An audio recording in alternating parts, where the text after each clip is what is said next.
ciudades reúnen lo mejor del mundo y eso las hace maravillosas.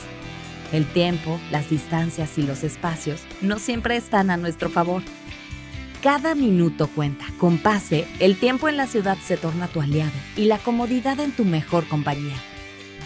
Salir de los estacionamientos es mucho más fácil. No necesitas formarte. Abres tu app TUTAG Pase, escaneas y listo. Date tu tiempo. Viaja con Pase. México, sus caminos y carreteras nos esperan. Hay cientos de destinos por descubrir. Cada kilómetro es una reflexión, una sonrisa, el momento para estar con las personas correctas. Cruzar por las casetas nunca fue tan sencillo y rápido. Sin filas y sin efectivo, con tu TAG Pase. Con Pase, los telepeajes son un regalo, un paisaje más. Unos minutos menos, son la vía segura a tus experiencias. Pasea seguro, pasea con Pase. Viajar es buscar nuevos horizontes. Recorrer los caminos nos ofrece la oportunidad de acercarnos a quienes más amamos. Cuidarnos los unos a los otros a pesar de los imprevistos es posible si estamos con la compañía correcta. Con Pase no estás solo en el camino, ya que desde la app puedes acercarte a este servicio y contratar esta protección para los que quieres. Estarás protegido con asistencia vial cuando más lo necesitas. Pasea seguro, pasea con Pase.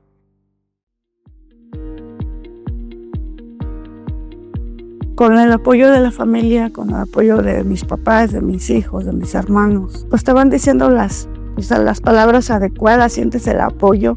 Los doctores, la psicóloga, Pati, todo el personal, vamos, tú puedes, sigue adelante, hoy te ves muy bien, me da gusto que hayas llegado, me da gusto, nos vemos mañana.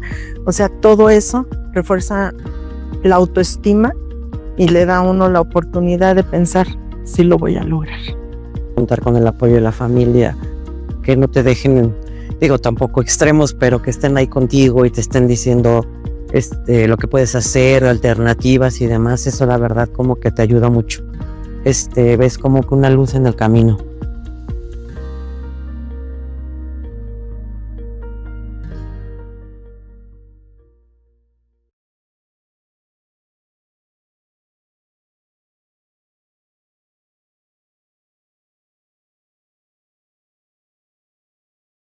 Yo nunca imaginé estar aquí.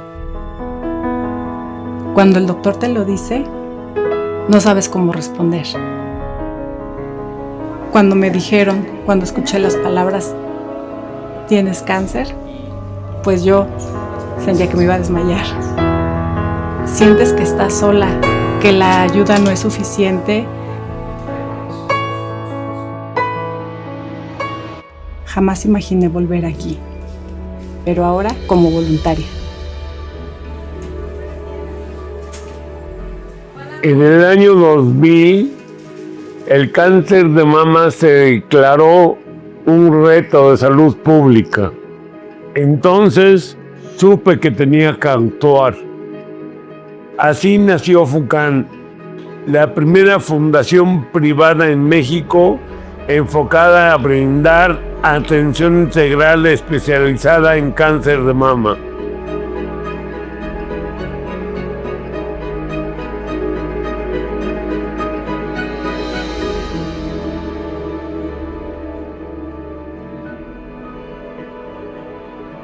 FUCAM es posible gracias al compromiso de todos, médicos, enfermeras, voluntarios, colaboradores, todos. Cada uno de ellos entrega lo mejor de sí para acompañar las historias de vida. En estos 25 años, FUCAM ha brindado atención integral a más de 70,000 pacientes.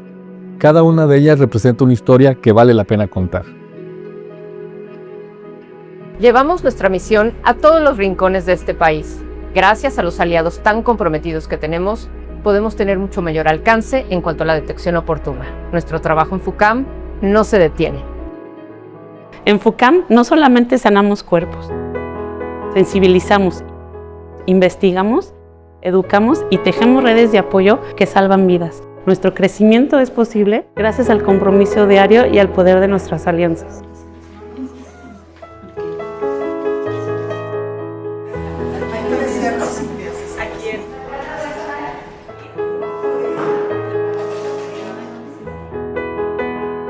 Hace 25 años iniciamos una misión que cambió la vida de miles de mujeres. Hoy, gracias a cada persona que se sumó. Seguimos construyendo un futuro más justo. Más humano y libre de cáncer de mama. Más humano y libre de cáncer de mama. Más humano y libre de cáncer de mama.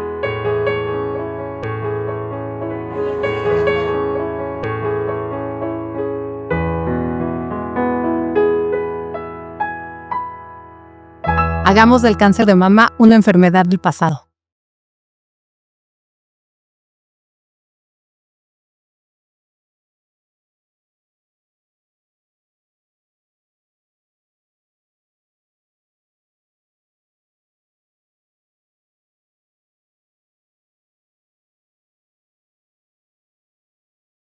Seguramente has escuchado hablar de la mastografía y te estarás preguntando, ¿en qué consiste el estudio? ¿Cuánto cuesta? ¿Quiénes se lo deben realizar? Quédate con nosotros a ver este video y yo te responderé todas tus dudas. Hola, soy la doctora Nora Moguel y soy médico adscrito, radióloga aquí en FUCAM. Quédate con nosotros a ver este video en donde te explicaré todas tus dudas acerca de la mastografía y cómo puedes salvar tu vida. Antes de empezar, te invito a suscribirte al canal, activar la campanita para que recibas notificaciones cada vez que nosotros subamos un video y también a dejar tu hermosísimo like rosa.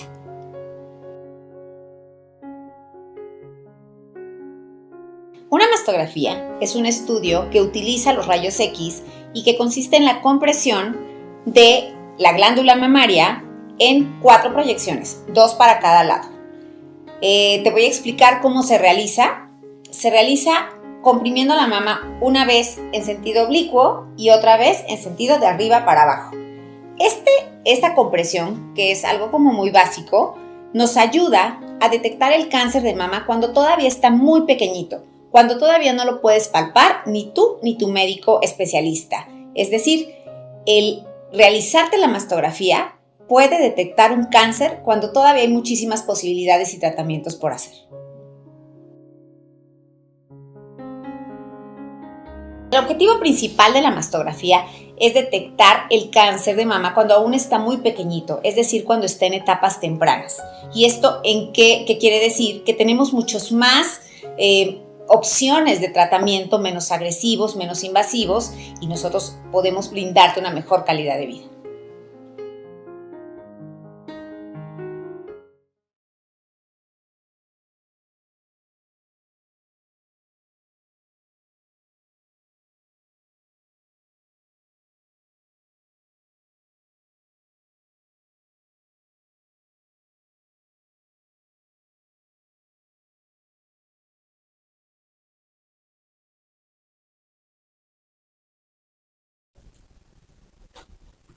Hola, buenos días. Yo soy la doctora Tania Torres. El día de hoy, que estamos en el mes octubre, vamos a hablar sobre 2 temas muy importantes, que es el cáncer de mama y el cáncer cervicuterino.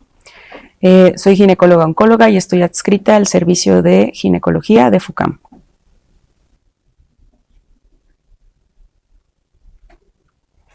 Ok, para hablar de cáncer de mama y el cáncer cervicuterino, tenemos que el cáncer de mama es el cáncer más frecuente diagnosticado en las mujeres. Este cáncer desde el 2006, digamos que desbancó al cáncer cervicuterino, ya que si podemos ver la gráfica, pues es el número 1 en casi todo el mundo. Afecta a más de 2.2 millones de mujeres cada año y de estas mujeres van a morir 680,000 por año por una detección inadecuada. En México, el cáncer de mama va a ocupar en la mujer mexicana el primer lugar y es la principal causa de muerte tanto en México como en el mundo. Se diagnostican aproximadamente 29,629 casos al año. Y el cáncer de mama en México tiene una edad de presentación promedio de los 52 años. En el mundo, la edad de presentación es de 62 años y 13% de todos los casos van a ocurrir en mujeres menores de 40 años. Entonces, esto no exime a las pacientes jóvenes de tener este tipo de enfermedad. En FUCAM, con el doctor Rodríguez Cuevas y sus colaboradores, La edad promedio del diagnóstico es a los 52 años y de todas las pacientes, el 16.4% van a ser menores de 40 años de edad y 5.5 pacientes menores de 35 años. Entonces, la detección y el estudio tiene que ser, digamos, muy específico, porque sí podemos tener pacientes jóvenes con este tipo de enfermedades. Van a existir varios factores de riesgo que los podemos clasificar como factores biológicos reproductivos y asociados al estilo de vida. Dentro de los factores biológicos, ser mujer pues es uno de los factores más importantes. Esto no quiere decir que en el hombre no podamos tener un diagnóstico de cáncer, sin embargo la mujer va a tener mayor riesgo de presentar este tipo de patologías. La densidad mamaria quiere decir que el tejido mamario es demasiado denso o la mama puede ser muy grande y esto también nos confiere un riesgo mayor a tener este tipo de enfermedad. Podemos pensar que las mutaciones genéticas tienen un factor importante de riesgo, sin embargo, solamente se asocia al 10% de todos los casos de cáncer de mama cuando tenemos alguna mutación o algún antecedente familiar. También antecedentes como lesiones preinvasoras o premalignas, que pueden ser una hiperplasia ductal atípica cuando ya la tenemos diagnosticada, una imagen en la radiografía, que es una imagen radial o en forma estrellada, y cuando tenemos un carcinoma lobular in situ. De los antecedentes familiares, podemos tener un factor de riesgo cuando tenemos algún familiar en primer grado con cáncer de mama, sobre todo antecedente en la mamá, en las hermanas, en las hijas o dos familiares que tengan este tipo de patologías. Y bueno, la edad de presentación, como ya lo mencionamos, que es a los 52 años más o menos, tener entre 40 y 50 años nos confiere un riesgo mayor a tener esta enfermedad. Y antecedentes personales como otro tipo de cáncer, sobre todo cáncer de ovario, cáncer de endometrio, también se asocia a un mayor riesgo por alguna mutación genética. Dentro de los factores reproductivos, tenemos que pacientes que no han tenido ningún embarazo, que no han dado lactancia o que han cursado su primer embarazo después de los 30 años, esto también nos confiere un factor de riesgo importante. Y asociados a tratamientos o enfermedades previas como exposición a radiación por otro tipo de patologías, también nos confiere un riesgo a desarrollar esta enfermedad.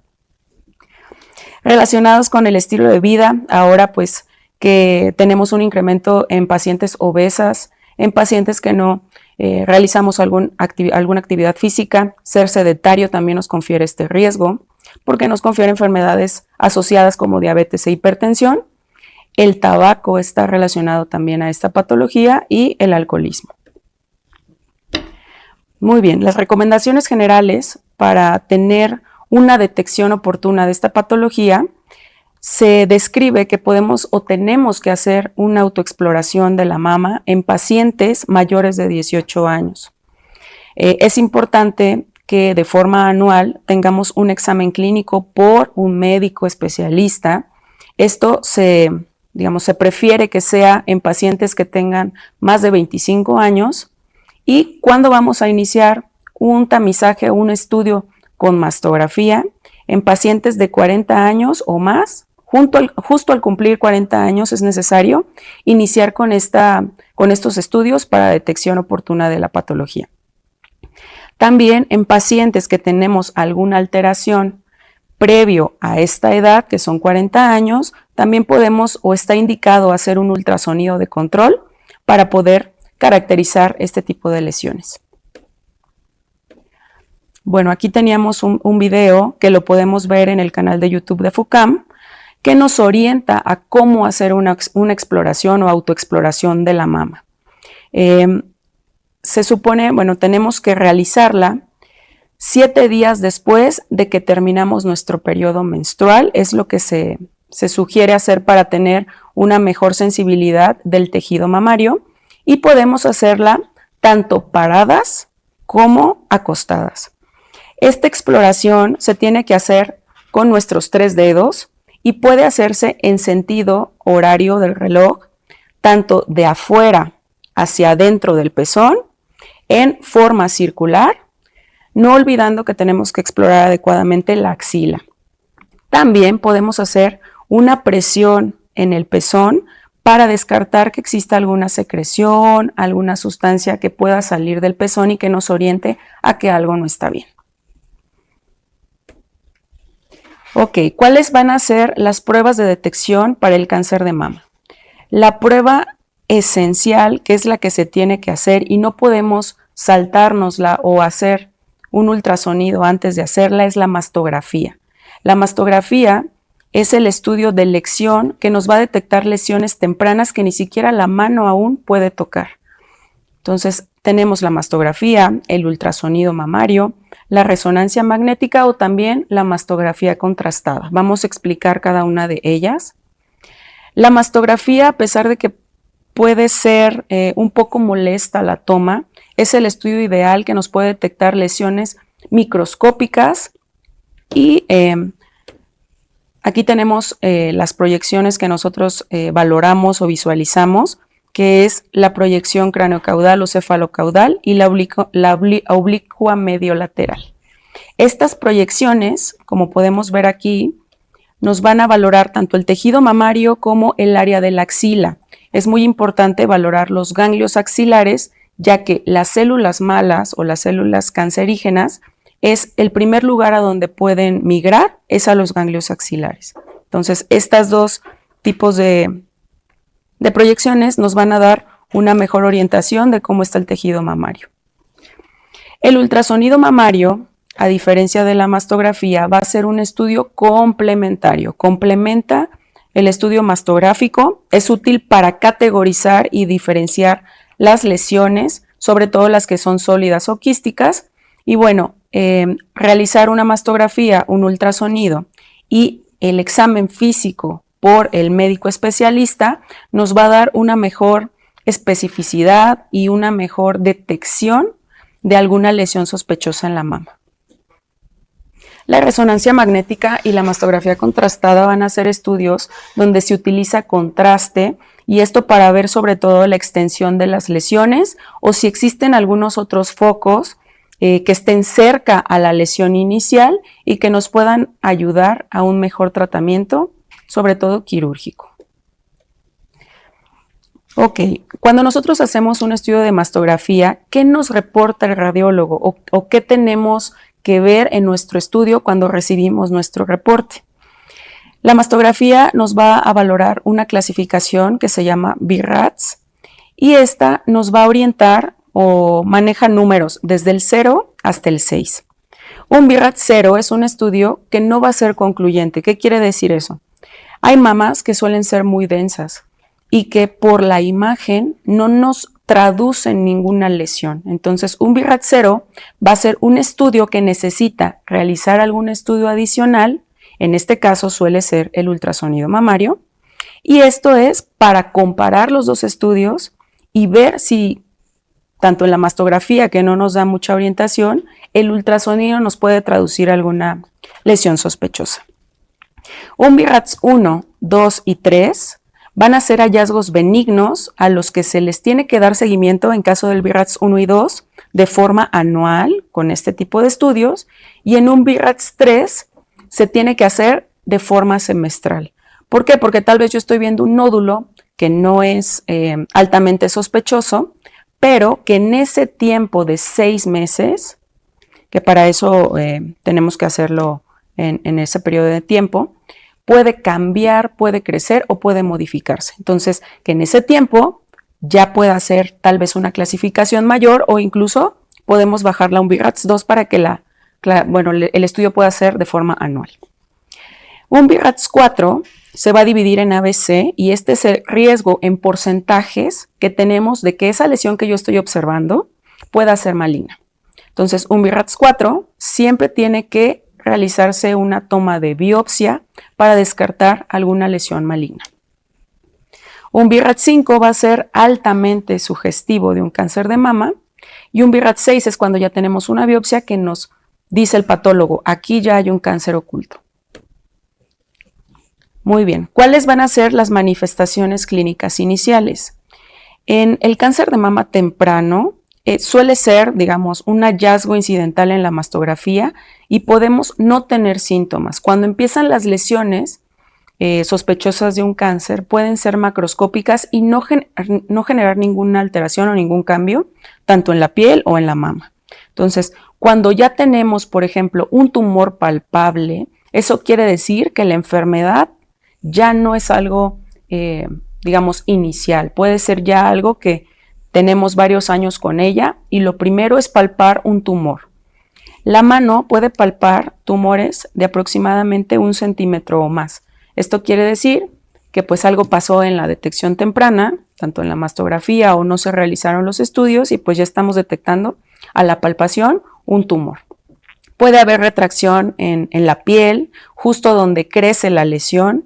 Puede haber hundimiento del pezón, alguna secreción, ya sea hemática, con sangre, amarilla, algo que no sea normal presentarlo habitualmente. Puede haber enrojecimiento de la piel y cambios en general alrededor de donde está la lesión, cambios en la piel cuando ya tenemos una lesión más avanzada. ¿Cómo vamos a hacer el diagnóstico? El diagnóstico se realiza mediante una toma de biopsia. Yo puedo tener un estudio de imagen, un estudio de tamizaje, que me sugiera que hay una lesión ahí sospechosa de malignidad. Sin embargo, el que nos da el diagnóstico es tomar una parte de esa lesión y mandar la patología a estudiar, y eso es con una toma de biopsia.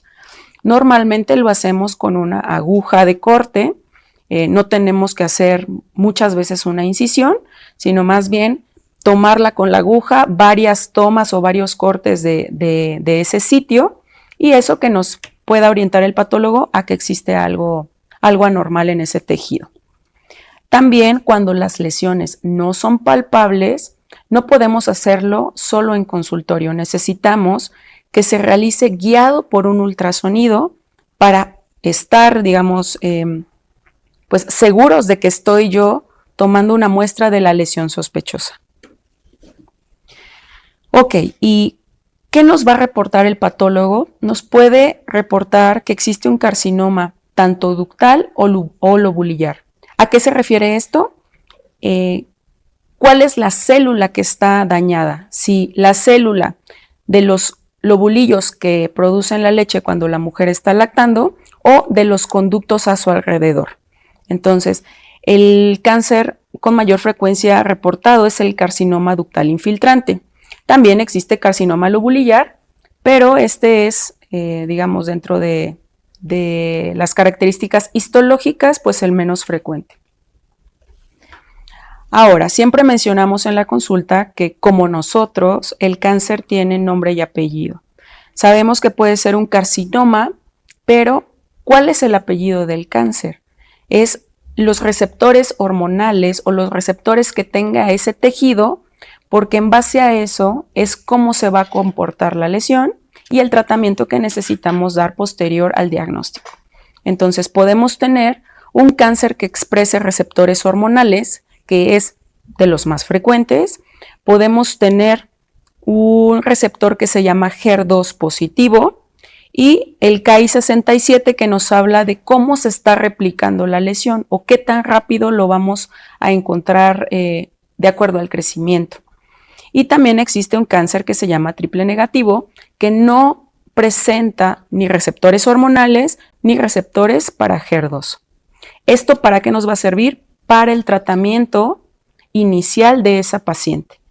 Sobre todo en cánceres que tienen receptores hormonales, el tratamiento suele ser el inicial, un procedimiento quirúrgico antes de pensar en algún tratamiento como quimioterapia o radioterapia.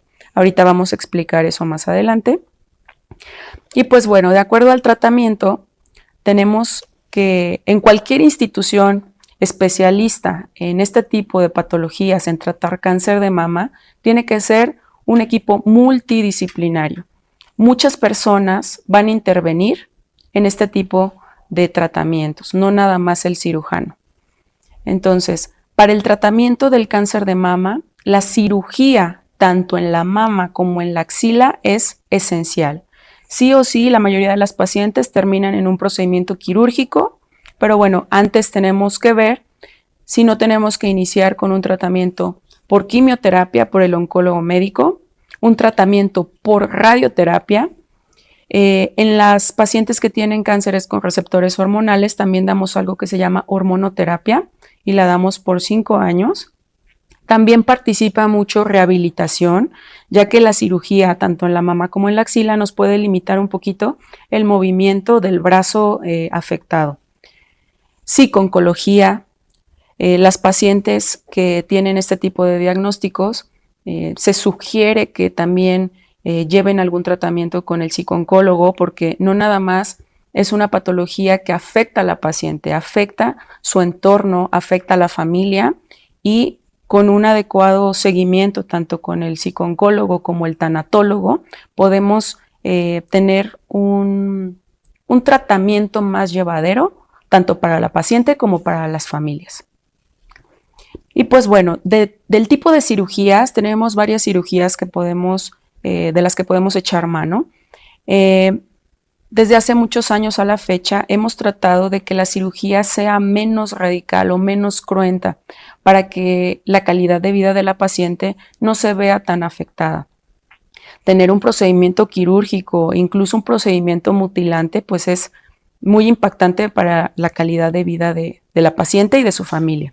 Entonces, podemos tener cirugías que suelen ser conservadoras, que les llamamos cuadrantectomías, que es solamente quitar una parte de la mama donde encontramos la lesión.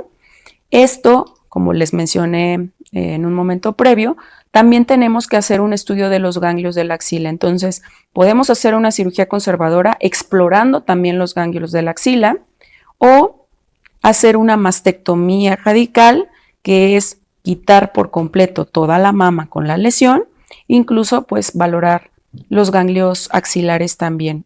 Muchas veces es necesario el retiro de estos ganglios cuando ya tenemos más de 3 ganglios afectados y dependiendo de la etapa clínica de la paciente.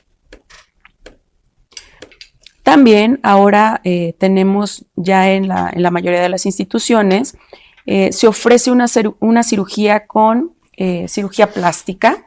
Esto en pacientes, bueno, muy seleccionadas, en tumores que suelen ser pequeños o en etapas clínicas tempranas, y podemos tener incluso en esa intervención una cirugía reconstructiva de primera instancia para que la paciente, terminando su tratamiento, pues digamos que anatómicamente el cambio no sea tan importante y no afectemos su calidad de vida.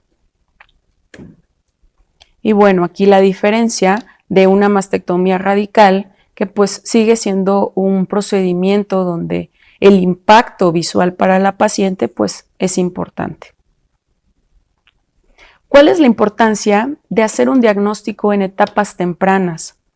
Si vemos aquí, a diferencia de pues países de primer mundo, en esos países o en países con mayores recursos, tenemos un diagnóstico que el 60% de todos los diagnósticos de cáncer de mama van a ser en etapas tempranas.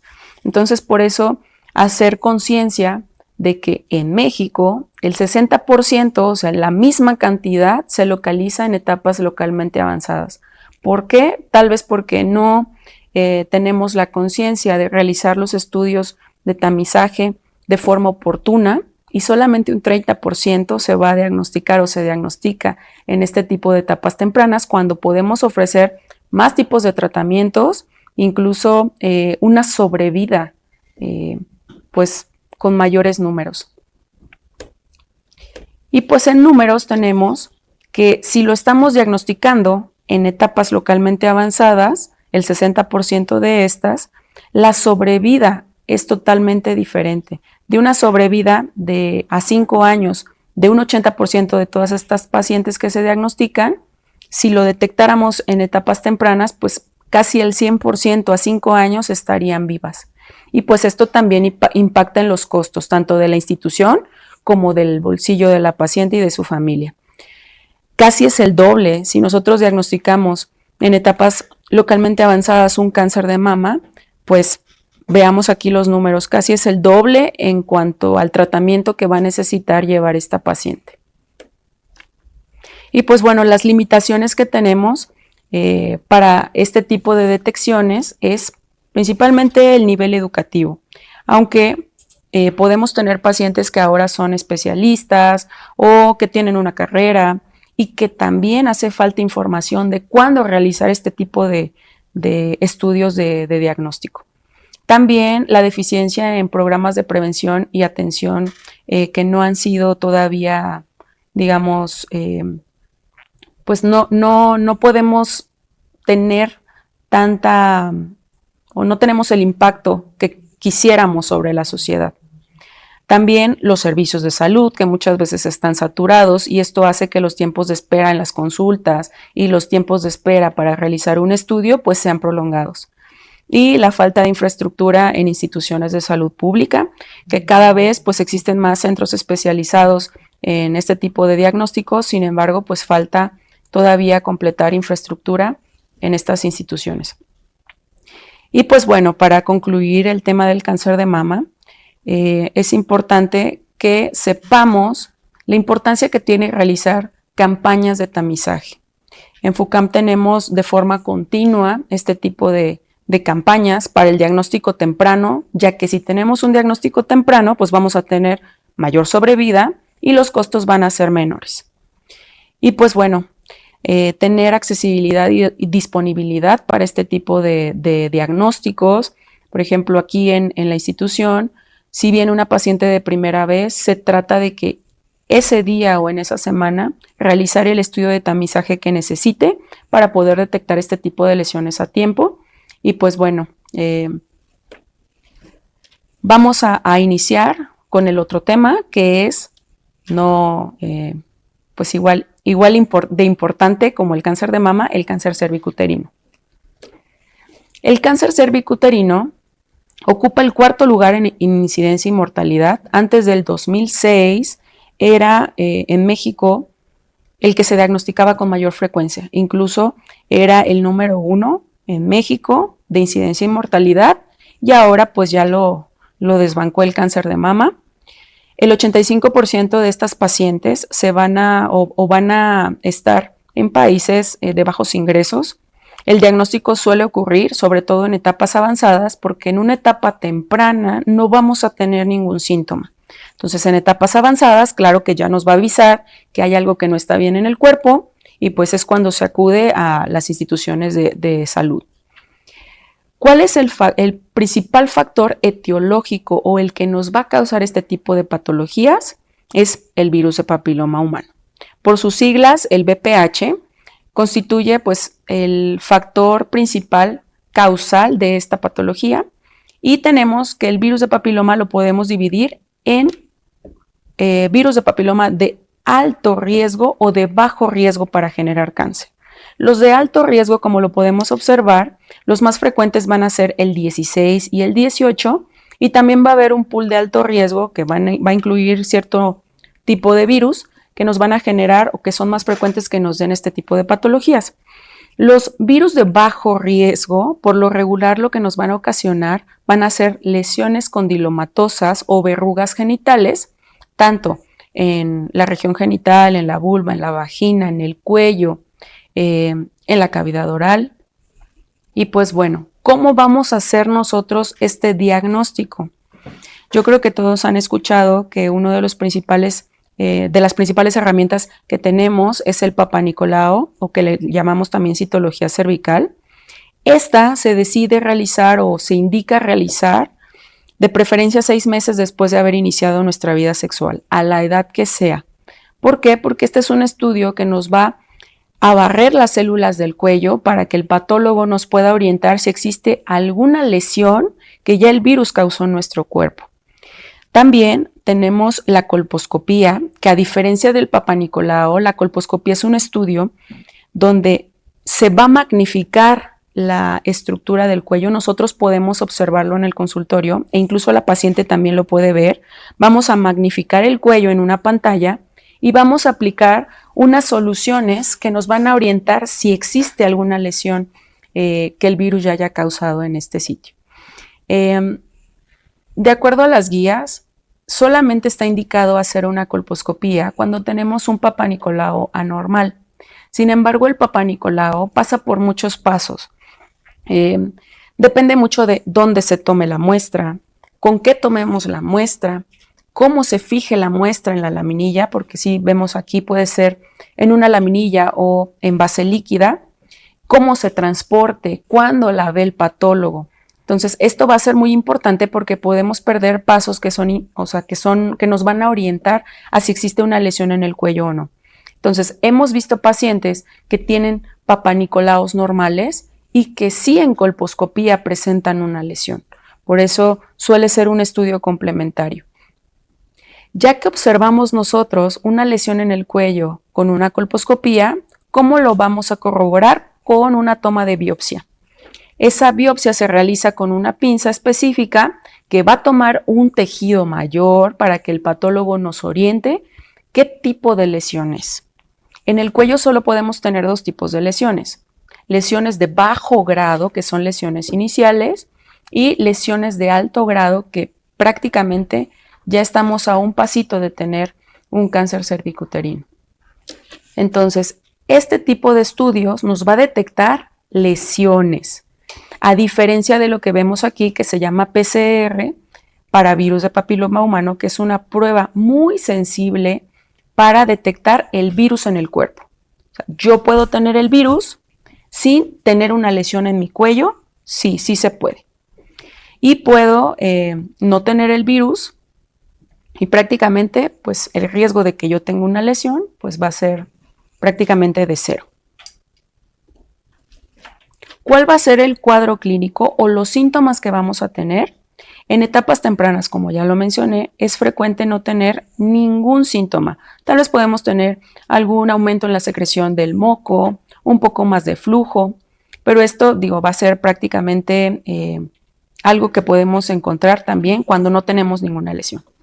Cuando ya presentamos síntomas como sangrado o alguna secreción vaginal anormal, eso quiere decir que ya puede haber alguna tumoración, alguna lesión de mayor tamaño que también nos va a ocasionar dolor al tener vida sexual, que lo llamamos dispareunia, o un dolor pélvico crónico que ya fui a varios médicos, ya me revisaron, no tengo ninguna infección urinaria, no tengo ninguna alteración en el intestino, pero el dolor es persistente. Y bueno, en etapas más avanzadas también podemos tener aumento en el volumen abdominal, esto por crecimiento ya de la lesión. Podemos tener hemorragias o dificultad para la micción y para las evacuaciones, porque ya la tumoración puede ser tan grande que ya nos ocasione compresión en estas estructuras, tanto en la vejiga como en el recto. Y pues bueno, hay lesiones que van a ser precursoras del cáncer cervicuterino o que nos pueden orientar a que yo tengo el virus de papiloma, como los condilomas, que van a ser condilomas genitales, que también pueden extenderse hasta la región anal, o bueno, ya en esta imagen que les muestro en la parte inferior, donde ya vemos una tumoración de gran tamaño, que es fácilmente sangrante, y que esto nos habla de que ya tenemos muchos años con una lesión tal vez de bajo grado que la dejamos pasar o que nunca la detectamos hasta que tenemos este tipo de tumoraciones. A diferencia del cáncer de mama, la historia natural del cáncer cervicuterino quiere decir que si yo tengo una lesión de bajo grado y no la trato, en 10 años es muy probable que ya encontremos este tipo de lesiones voluminosas, una etapa pues localmente avanzada del cáncer cervicuterino. Para fines de tratamiento, vamos a tener que lo podemos clasificar en etapas clínicas en 3 tipos. En un cáncer temprano, un cáncer localmente avanzado y un cáncer metastásico. ¿Cómo lo podemos definir? Un cáncer temprano va a ser esta lesión que mida incluso milímetros hasta menos de 4 centímetros y que solamente la encontremos localizada en el cuello, que no haya lastimado ninguna otra estructura, sobre todo la vagina por contigüidad. Un cáncer localmente avanzado se refiere a que este tumor, como lo podemos ver aquí en la imagen, ya mide más de 4 centímetros, ya está lastimando la vagina, incluso el cuerpo del útero, podemos tener ganglios afectados o alguna estructura cerca de la pelvis y por eso lo llamamos localmente avanzado. Todavía está localizado en la pelvis, pero ya lastima otras estructuras, no solo el cuello.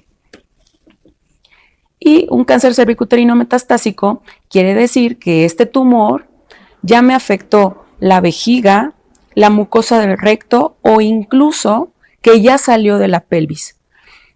Podemos tener lesiones tanto hepáticas, en el hígado, en el pulmón, en alguna otra parte que no sea en la parte de la pelvis. A eso se refiere metastásico. Y pues bueno, les traje unos mitos y realidades del cáncer cervicuterino. El primero es que solo va a afectar a mujeres mayores. Antes se creía que solamente las pacientes mayores de 50 años podrían tener esta patología y pues es un mito. El cáncer cervicuterino puede afectar a las mujeres en cualquier edad, aunque es más común la edad de presentación entre los 35 y 45 años de edad, y las pacientes jóvenes no van a ser inmunes a esta patología. Si yo ya inicié mi vida sexual, desde ese momento puedo adquirir el virus de papiloma y eso en algunos años desencadenarme alguna lesión de bajo grado o de alto grado. El número 2, las pruebas de detección solo son necesarias si eres sexualmente activa. O sea, si yo tal vez inicié mi vida sexual a los 17 años, pero después ya no tuve ninguna pareja, ya no tengo que hacerme mi prueba de detección y eso también es un mito. Las pruebas de detección son recomendadas a todas las mujeres que ya iniciaron vida sexual, sobre todo en las pacientes de 25, incluso hasta los 64 años, independientemente de sus antecedentes sexuales. Si yo ya inicié vida sexual, yo puedo tener o ser portadora del virus. El número 3 es el uso de los condones o preservativos. Va a prevenir por completo la infección por virus de papiloma humano. También es un mito. Los preservativos van a reducir mucho el riesgo de transmisión y sobre todo de tener alguna lesión en el cérvix, pero el VPH, por ejemplo, como vimos las lesiones en la imagen pasada, pueden transmitirse por contacto de piel a piel. Entonces, va a haber ciertas zonas como los testículos o la pelvis que no va a poder proteger el preservativo y si tenemos condilomas o alguna lesión en esa zona, claro que podemos tener, pues presentar o adquirir el virus en este caso. El número 4, ¿la vacuna contra el virus de papiloma es solo para adolescentes? Y la respuesta es no, es un mito. Se recomienda tanto para adolescentes, jóvenes y cualquier persona que no se haya vacunado. Porque hemos visto pacientes que, por ejemplo, después de los 45 años dicen, no, pues ya me dijeron a mí que yo no necesito la vacuna. Eso es un mito, porque podemos tener lesiones, podemos desarrollar lesiones con una nueva pareja sexual y esto, pues bueno, la vacuna va a incrementar 500 veces la defensa del cuerpo y esto va a hacer que pues tengamos menos riesgo a que el virus se replique, cause lesiones y podamos tener un cáncer cervicuterino posteriormente. El cáncer de cuello uterino no causa síntomas, pues también es un mito, como ya lo vimos, en etapas iniciales es frecuente que no tengamos ninguna sintomatología, tal vez un aumento en la cantidad de producción de flujo, pero en etapas avanzadas, claro que va a causar síntomas y pueden ser muy severos. Y otro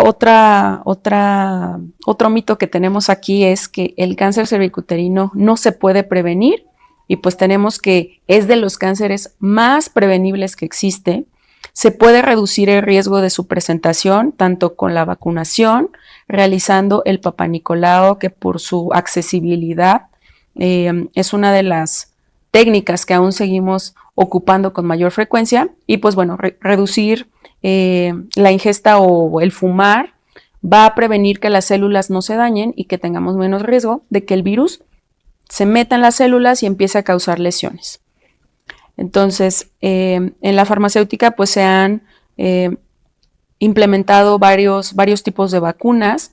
La más nueva es la Gardasil 9, que nos protege contra 9 serotipos, cuando antes pues solamente teníamos vacunas que protegían contra 2 serotipos, que eran los más frecuentes, el 16 y el 18, y pues que se han tratado de modificar, de complementar para que la prevención suela ser mayor. Entonces ahorita la Gardasil 9 nos va a proteger contra todos estos tipos. Los más frecuentes es el 6 y el 11, que por lo regular causa lesiones condilomatosas, el 16 y el 18, que nos causa con mayor frecuencia lesiones en el cérvix, y 31, 33, 45, 52 y 58, que digamos son de los más frecuentes que podemos tipificar. ¿Cómo está indicada la vacunación? Pues podemos utilizar 2 dosis en pacientes que no hayan tenido vida sexual o 3 dosis en pacientes que ya hayan iniciado su vida sexual. En el esquema de vacunación se sugiere que en pacientes adolescentes, en mujeres adolescentes, sea de los 9 a los 12 años y se va a poner una dosis inicial y una antes de los 6 meses. Y en pacientes que ya iniciamos vida sexual, una dosis inicial a los 2 meses después de esa dosis y a los 6 meses después de la primera. Entonces, inicial, 2 y 6 meses es el esquema completo. Van a ser 3 dosis y pues también en algún futuro esperemos que se pueda también incluir a los hombres, a los niños de 9 a 12 años, para que también, bueno, si son también portadores, podamos tener una prevención mayor, no solo en las niñas. El tratamiento, igual que en el cáncer de mama, va a ser multidisciplinario.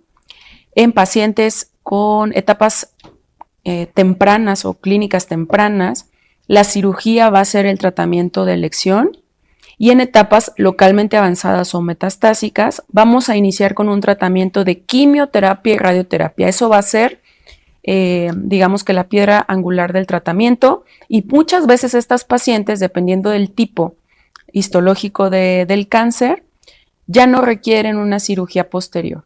El tratamiento con quimio y radioterapia en etapas localmente avanzadas, incluso en algunas metastásicas, pues va a ser el tratamiento final que las pacientes necesiten. También ellas tienen que ser valoradas por psico-oncología y tanatología para que las orienten a cómo llevar este tratamiento, que suele ser pues igual un poco cruento. Y pues para terminar con este tema, de acuerdo a las conclusiones, tenemos que el cáncer cervicuterino va a ser una enfermedad totalmente prevenible mediante la vacunación. Es crucial continuar e implementar programas que estén organizados para tamizaje. El estudio de tamizaje se tiene que hacer de forma anual con el Papá Nicolau para asegurar si existe alguna lesión inicial y oportunamente iniciar un tratamiento, sobre todo detectando lesiones preinvasoras como la de bajo grado o la de alto grado. Y también pues es vital que las mujeres conozcan la importancia de las revisiones periódicas, de los estudios de tamizaje que tenemos y que cada vez pues está implementando que sean más accesibles en cuanto al costo pues a todas las pacientes. Y pues reforzar como este tipo de pláticas, la educación sobre las diferentes patologías oncológicas que tenemos, sobre todo los cánceres ginecológicos, y que a pesar de que tengamos el acceso a muchos tipos ahora ya de información, pues a veces no somos conscientes de que tenemos que acudir a revisiones anuales aunque no tengamos ninguna enfermedad. Las revisiones periódicas ginecológicas tienen que ser de forma anual y pues eso nos puede salvar muchas vidas. Pues muchas gracias.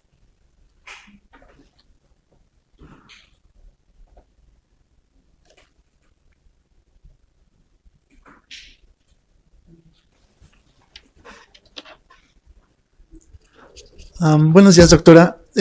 Hay unos comentarios en el canal de YouTube que son unas preguntas que tiene el público.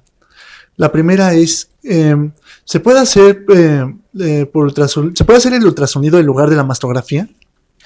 Sí, esa es una pregunta muy frecuente, sobre todo porque al realizar la mastografía a veces podemos tener un poco de molestia o dolor a la realización, pero la respuesta es no.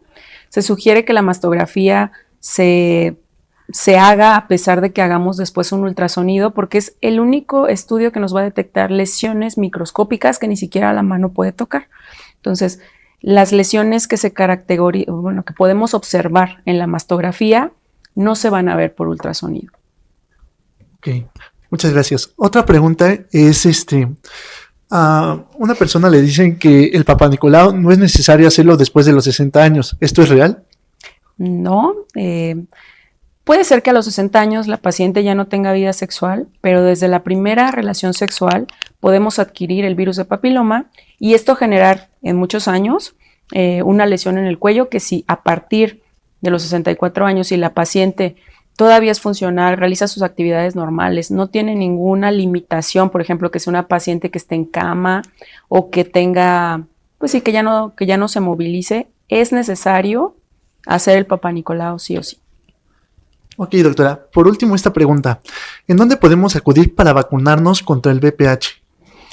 En las instituciones de salud, en pacientes que ya no entran dentro de los 9 a 12 años, que suele ser gratuito, se puede conseguir con cualquier ginecólogo o en alguna institución como FUCAM, por ejemplo, tiene vacunación también. Sí va a generar un costo porque no es gratuito, no entra dentro del esquema, pero ya con cualquier ginecólogo y en cualquier hospital podemos encontrar la vacuna. Sí. Muchísimas gracias, doctora. La verdad, este es un tema bastante importante y no nos queda más que agradecerle su tiempo y que nos haya compartido estos temas tan importantes de la salud. Muchas gracias.